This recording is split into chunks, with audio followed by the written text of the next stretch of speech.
either one of these any good? Wow, this is a good movie. It's pretty good. Well, the director from yesterday doesn't think so. It stinks. You sorry? You waste our film. It's so bad. We want to make it clear that during the entirety of this podcast, we'll be doing all of our own stunts. That's just how we work here on the Screening Room Podcast. And welcome to it. She is Hope Madden. He's George Wolf. And we are from madwolf.com. So where else do you think we're going to start? A down-and-out stuntman must find the missing star of his ex-girlfriend's blockbuster film. It's the Fall Guy. You've been a ghost. No phone call, no text. It's not like I didn't want to apologize. You don't have to explain anything. It was just a flame. So how have you been? God, I hate that thumbs up stunt guy stuff. Tom Ryder, the biggest action star on the planet, is missing. You need to bring him back. Jodie's movie is dead. Why me? You're a stuntman. Nobody's gonna notice you. That's your job. No offense. I mean, some taken. You find Ryder, save Jodie's film. You get the love of your life back. I'm not the hero, I'm just the double. Not today, you're not.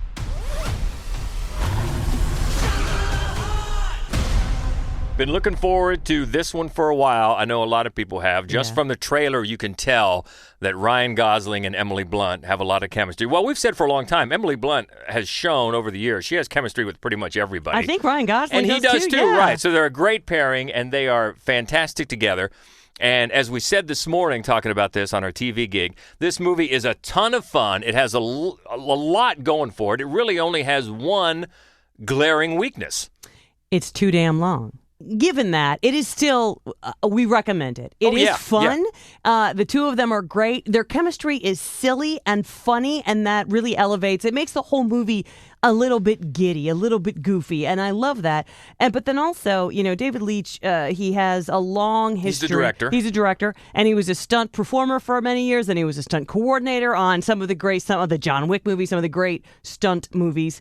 And his feature debut was Atomic Blonde, which had some of the best stunt work in any movie I've ever seen. So what's fun about this is not just that it's another movie where he gets to, you know, really coordinate some great stunts. It's a mash note to stunt performers, which is fun. And especially in the big climactic, which is a big, long scene, the big climax scene. All the stunt performers in the movie, the fake movie within the movie, they all get to have a lot of fun. And so I think it's just an infectious good time. Yeah, it is. And it's not just, I mean, I agree with you about the mash note to stunt performers. It's not just that, though. It's also a mash note to movies. Yeah. Because there's a character, Ryan Gosling's character, Colt Seavers, by the way. And yes, that is the same character name as the TV show. And we'll have more of that later. But one of his stunt coordinators, played by Winston Duke, always great, they go back and forth. They have this thing where they quote movies, you know, which is, boy, do we know anyone that does that? And it's fun as an audience member to try to guess the movie as they're doing it. And so that's fun, too. And it incorporates little clips. You bring up Atomic Blonde. There's a clip of Atomic Blonde in this movie. Yes. And a lot of great other stunt sequences from other movies. So it's not just action films. It's films in general. And there's a giddy love on screen. And there's just a lot to like about this movie. Quick aside, because Colt Seavers, right? That's a fun name. That's a fun. And then you and I, as we were falling asleep after we watched this movie, we just kept going back and forth. Winston Duke is a great name. Winston Duke is a great name. That's a great name. Yeah, it is, and he's always good. He's always good. And they have a great chemistry too. The two of them. But that's just a movie star name right there, Winston Duke. It is, definitely is. But the one thing, if you remember the TV show at all, you'll be happy to know, as we were, that they take away the whole bounty hunter thing. Yeah, because if you remember the TV show, Lee Majors was a stunt guy, but he wasn't always getting a lot of work. So he supplemented his income by working as a bounty hunter, you know, which is totally believable. That's going to happen.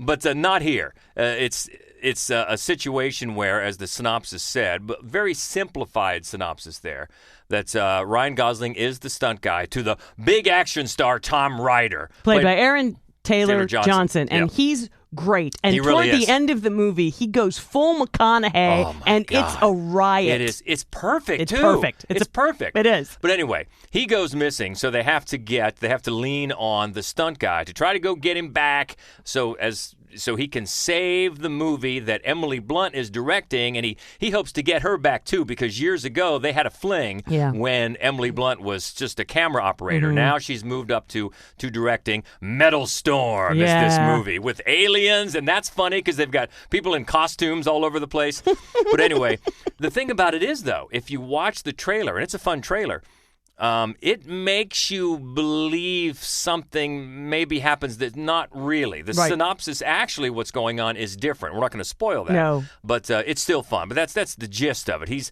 the Colt Seavers character, Ryan Gosling, is out to save the movie and hopefully get his love back. So expect a lot of stunts, a lot of action, and there are some great stunts. There are. And some great action. But early on, the thing that we were talking about, the setup between Emily Blunt and Ryan Gosling and their characters', backstory of having a fling and maybe starting a relationship, we get all that a lot earlier than the movie thinks we do. Yeah. And there's one scene in particular that just goes on for such a long time and is fairly unnecessary, honestly. And it's not the only one, though. I mean, there are a lot of really great stunts, and the scenes with the stunts go on for too long. I mean, I would say about every scene in the movie is fully a minute longer than it needs to be. But especially the first 45 minutes. For sure. We could have gotten to it, and it really wouldn't have hurt the movie at all. As much as it's fun to watch these two on screen, because it is, and they're great. But, they are great enough. They don't need pages and pages of script to let the audience know. And they were together. They kind of wish they still were together, but they're both hurt. You know what I mean? And you kind of feel it. You kind of feel it. I mean, I think I leaned over to you and early on and said, boy, this script needed pruning. Yes. But it is. We're not saying it's not worth seeing. It is, especially on the big screen. The stunts are great. Yes. It's one of those big summertime. I know it's not officially summer movie season yet, but it feels like almost. It does. This is a lot of fun. Explosions and laughter. Yeah, you've got the McConaughey when Aaron Taylor Johnson goes into that McConaughey, because it takes a while. It does. Once he goes into it, it's hilarious. It really is. It's just dead on. And, of course, Gosling is always so funny. His timing is great.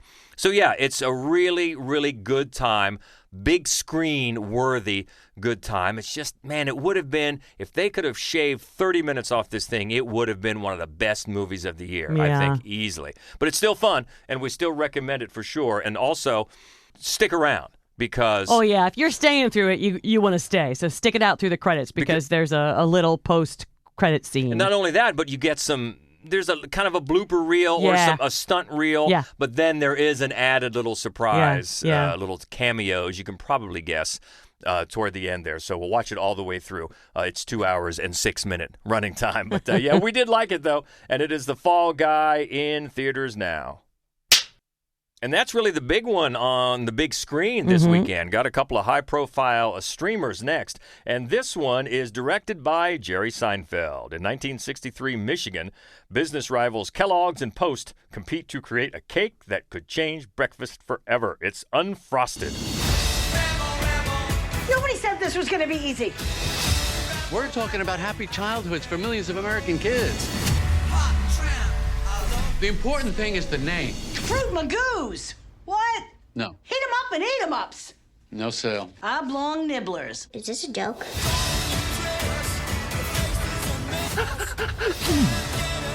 Whoever gets to the shelves first is gonna win this thing. Give up the tarts, old man! How did it get this far? It's breakfast. Things happen. Isn't this a cereal company? Why did my husband explode?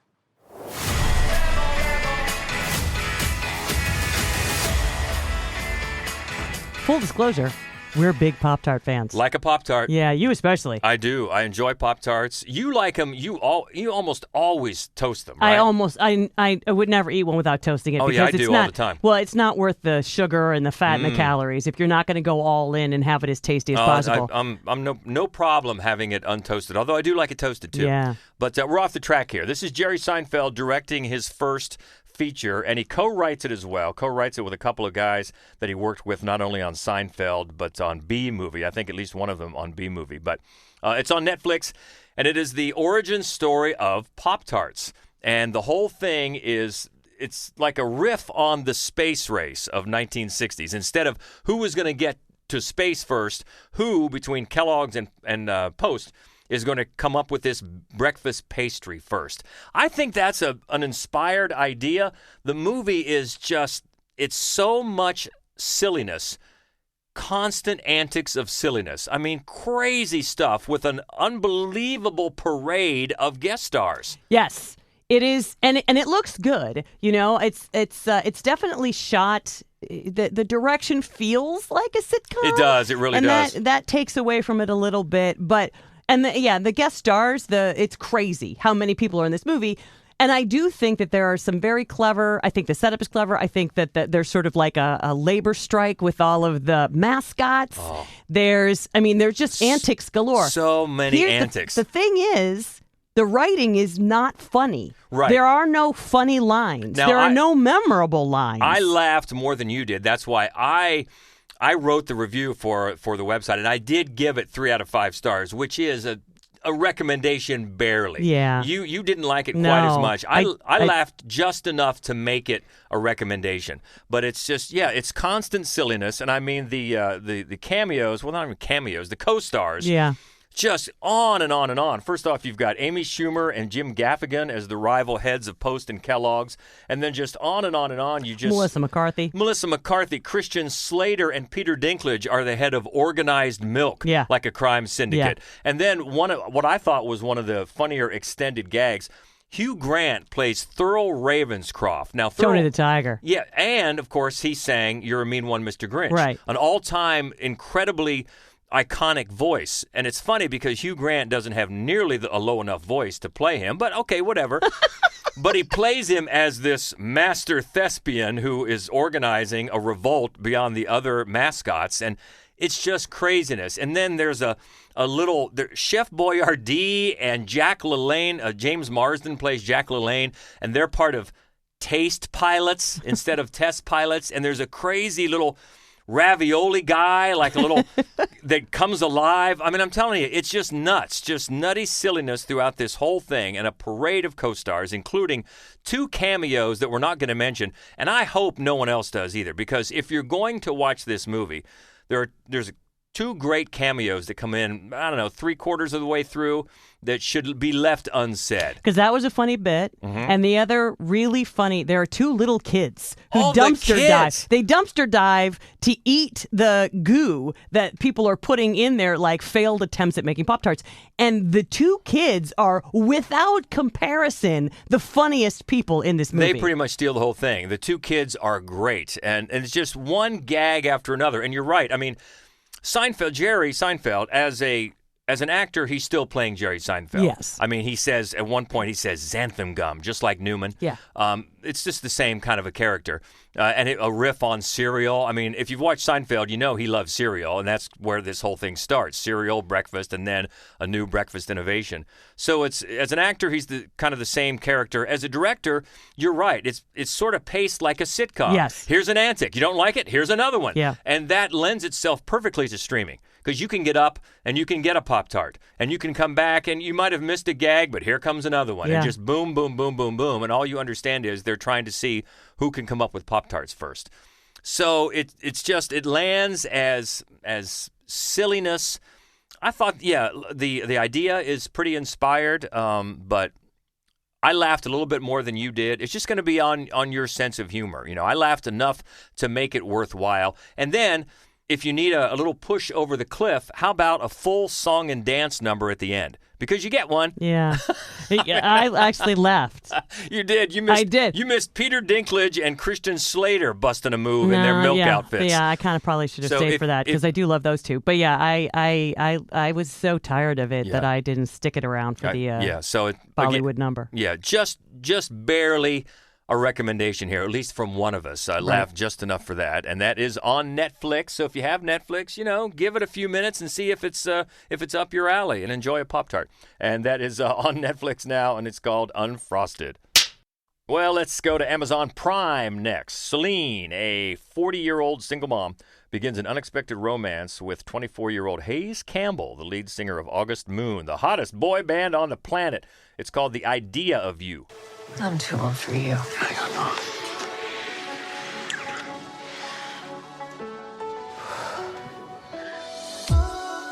What about what people will say? I don't care what they say.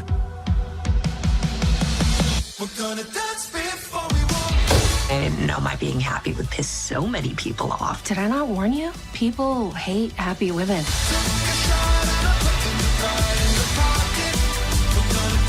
What are you gonna do?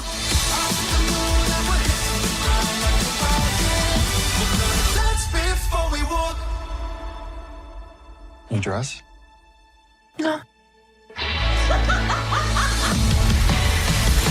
Here's one that I had very low expectations of. In fact, I kind of really didn't want to have to watch it. But it's much better than I expected it to be. It really is. And it's based on a book, which we found out is, I don't think it's confirmed, but most people believe the book is fan fiction based around Harry Styles, right, who started as a member of One Direction before he went out on his own. So that's what the conventional wisdom is, that's what this became.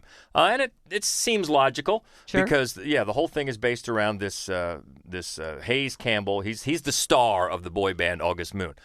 And Anne Hathaway's character, she's not even going to go to Coachella. That's where they meet. Her daughter and her friends have been set up with the full package, the VIP, the meet and greet, by Anne Hathaway's ex-husband, who now has a new girlfriend. That was a painful breakup. So Anne is going to spend the weekend going camping by herself. And this is kind of funny and very, very timely, and they couldn't have known this, obviously. But early on, Anne's going camping by herself, and her friend, played by Annie Momolo, says, "Why would you go camping by yourself?" And Anne says, "Well, why not?" And Annie says, "I don't know, bears?"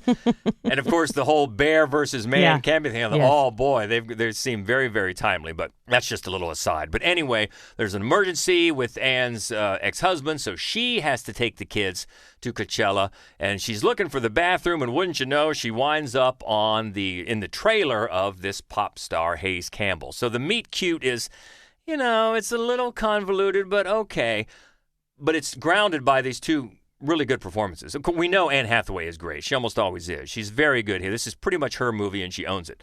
Yeah, she really does. She's just, and the camera loves her. And in this film, there are a lot of close-ups on her face because she's able to change emotion. You just see in her face something go from one to the other, and it's just masterful. Yeah, she's really good. The pop star Hayes is played by Nicholas Galitzini. I think that's how you pronounce that. He's been around for a while. We loved him Bottoms as Jeff, the football star in Bottoms. He was hilarious. Hilarious. Yeah, he was great in that movie. I think he does his own singing here. Okay. There are a number of songs. Oh, yeah. I think more than I expected. They're fine. As boy band music goes, they're fine. It seems authentic. And a lot of this movie does. And it's grounded in not only good performances, but good characters. And the director and co-writer is Michael Showalter. Yep. Yeah. Veteran. He directed one of our favorite romantic comedies ever, The Big Sick. Yeah, and also, of course, Wet Hot American Summer. Yes, exactly. But the adaptation is co-written by Jennifer Westfeldt from Kissing Jessica Stein years ago. Good one. Yeah. So you've got some good writing as well.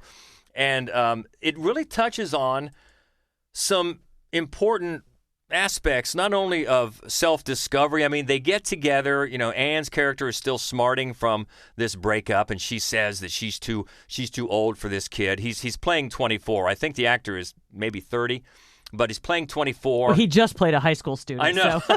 Exactly. And Anne's character has just turned 40. Of course, it helps when you look like Anne Hathaway to make it believable that this could be a romance, right, for sure. But then, there come the repercussions of their romance. Do they keep it secret because he's a boy band star and you want to keep that fantasy alive for his fans? And then once it does get out, the hate that comes Anne's way and the crushing effects of fame, all that is dealt with, I thought, pretty well. No, I agree with you. One of the things I really like about this movie is that both of the characters get to be fully rounded, right? Mm-hmm. I mean, they look at how she should be allowed to be happy, but there's so much hatred toward her and toward her daughter, and it's very misogynistic. It's profoundly misogynistic. But then at the same time, so she's going to break up with this man that she loves. And he has no say in it? Like, so now for the rest of his life, he just has to be this thing that he signed up for when he was 14, you know? And I really appreciated that it did. It looked at all of the sad, different options for these two people and was very realistic about it. And, of course, the two performances sold it. Yeah, and as far as these romance fantasies go, it really handles it better than most. And I thought also early on was a nice little touch when Anne's character is getting ready to go camping and she's going through the book she's going to take. She takes a book, and I forget the title, but it might as well have been Eat, Pray, Love. Oh, yeah. And then she just throws it away. I'm like, okay, all right, we want to move in a different direction here. So it always comes back to, and we've said this many times, writing and then performances. And you've got some strong writing here, and you've got some strong performances. So I thought it was well done, especially for this type of genre. Agreed. Yeah, absolutely agree. Yeah, and that is on Amazon now, streaming now, called The Idea of You. And let's stay in streaming. This one's on Hulu, a comedy. Jess and Hannah, at 13 years old, made a pact to have the perfect prom. Only 24 hours before the big event, though, everything is ruined when they break up with their dates. Now they have one night to find new dates and make the fantasy come true. It's prom dates. If we can't find anyone in high school, let's go to college. How do I know who's gay? It's a first-year college party. Everyone's gay. The stripper's here! I had the good fortune of seeing someone's boobs for the first time. Are you okay, sweetie? Oh my God. He's a hot college guy. Everyone would freak if I brought him to prom. Seniors, protection is the key. Condoms really are one size fits all. Observe. Use a condom. Get a life!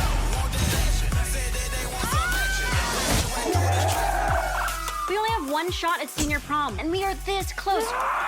Did you find her? No! I was gonna see if you wanted to go to prom. I'd love to. We'll have the best night of our life. You idiot! He was gonna go to prom with me.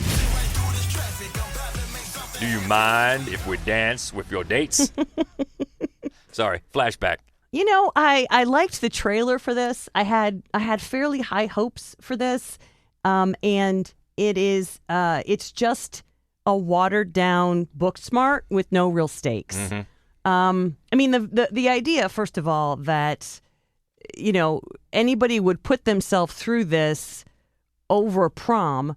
I mean, so these two best friends share an honest to God blood pact where they gouge their hands and share blood, that they'll have the best prom ever. By the time you're that age, then you would go, well, we were so dumb, and I'm so glad we didn't get tetanus. And so it's unlike something like Booksmart, where they just realized that they'd worked so hard their entire high school and never had any fun, and this is it. This is their last chance to have any fun. That felt like a realistic epiphany.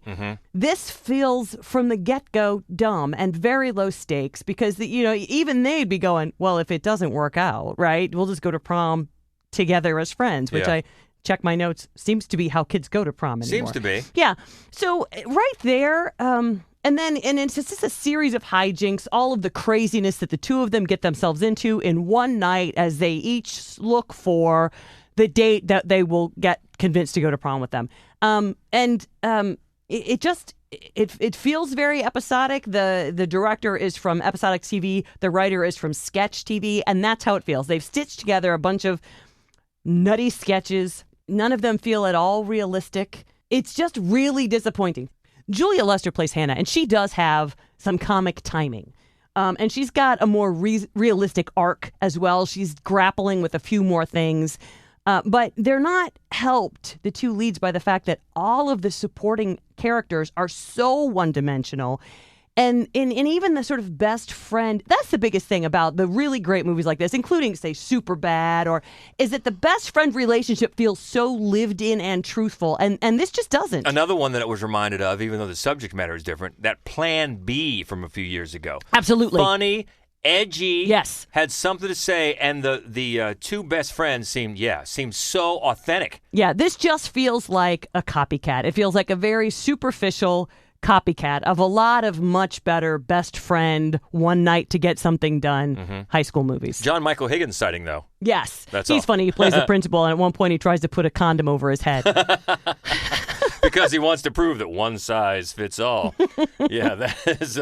So it comes out feeling a little copycat-ish. Yeah, it's a disappointment. I would not recommend it. And that is on Hulu now, called Prom Dates.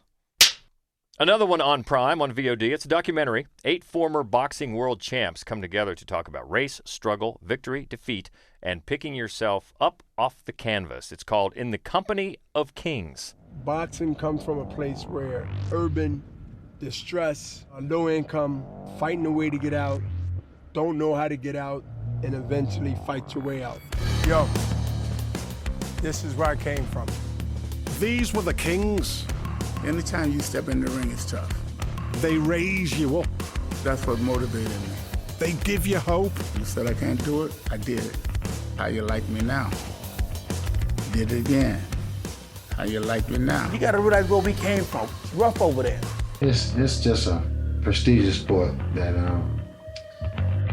only crazy guys like Leon and myself would do. Sound like that. I want to meet them. I want to know about their life affirming need to get up each time they're down and keep on fighting. How you gonna turn down $10 million?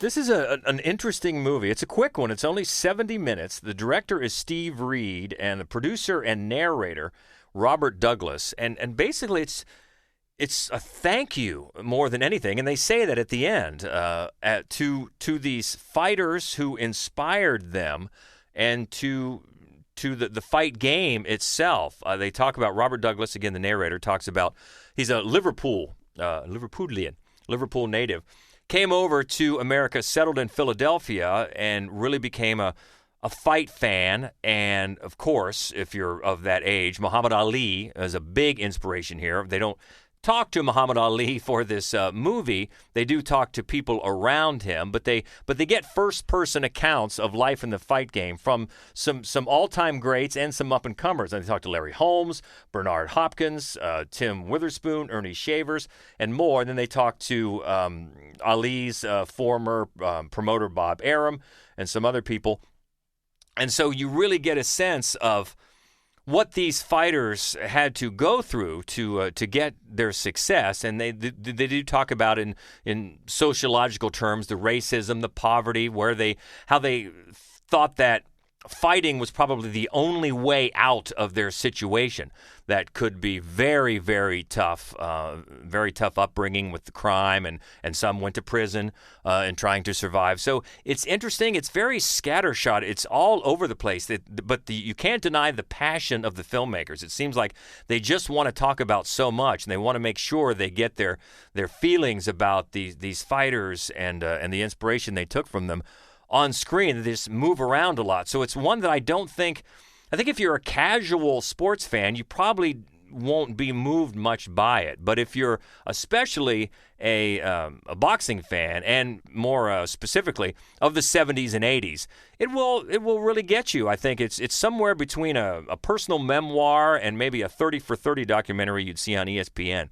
So it could be more focused, but I tell you, the passion, you cannot deny it, and the really the belief in what they're trying to say and what they're trying to get across, and just tip their hat and give respect to these fighters and those who struggle to make it in the ring comes through loud and clear. And again, it's a quick one. It's only 70 minutes. So especially if you're a boxing fan, you can check this out. And it's on Prime. Now it's called In the Company of Kings. And one more for streaming this week, a horror film. Jesus and Maria are a couple going through a difficult time in their relationship. Nevertheless, they have just become parents.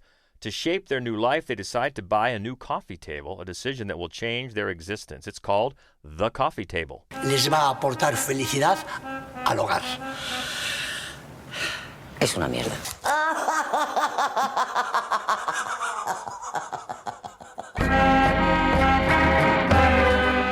¿Todo esto por la mesita? ¿En serio? ¿Qué está pasando? Well, this is a foreign language film, and the first thing to know, if you look this up on IMDb, it says drama, horror, comedy. Who put that there? This is not a comedy. No, it's pretty devastating, actually. I mean, and I can see as it opens, the opening has this couple and their infant at a furniture store, and the salesman is really working hard to convince them to buy this hideous table. and that can be, I mean, you can see that as funny, I suppose, certainly absurd. I mean, and so they do. He winds up convincing the man that he is going to buy this table, and his wife, Jesus, and Maria is super pissed about it. So I can see that part. There are comic elements there, but where it goes from there is, I almost cursed. So devastating. It is devastating. And all from a coffee table. Yes. And it's very clever. The performances are magnificent, especially David Perea, who plays Jesus. But they're planning to have a dinner party with Jesus's brother and his new girlfriend. And so Maria, who's very upset about this table, decides she's going to just get out of the house. She's going to go grocery shopping. And she is played by Estefania de los Santos. And she's also great. She's got this really wicked smoker's kind of laugh that makes her sound a bit like a witch the more she laughs at him and his stupid table.